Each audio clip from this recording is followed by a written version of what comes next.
Hey there, fellow tech enthusiasts. Welcome back to our channel, where we break down complex tasks into simple, actionable steps. Today, we're diving into how to export Simplify data. If you're using Simplify for managing your finances or data organization, exporting your information can be a game changer for backups, analysis, or switching platforms. Don't worry, I'll guide you through this step by step, so you can do it in just a few minutes. First things first, make sure you're logged into your Simplify account.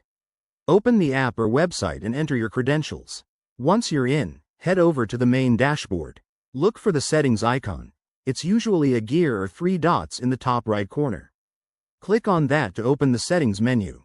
Next, scroll down until you find the Data Management or Export Options section. This is where the magic happens. Select Export Data and you'll see a few choices pop up.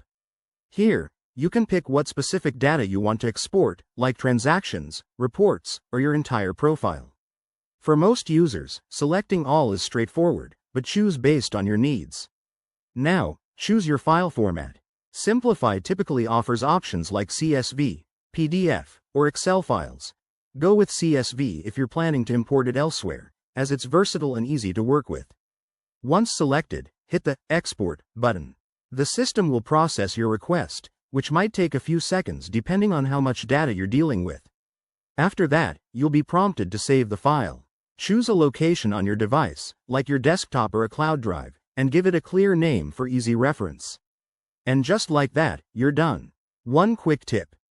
If you run into any errors, double-check your internet connection or account permissions. Exporting data is a secure process, so Simplify might ask for additional verification. There you have it. Exporting your Simplify data is simple and empowers you to take control of your information. If this helped, hit that like button, subscribe for more tutorials, and drop a comment below if you have questions. Thanks for watching, and see you in the next video.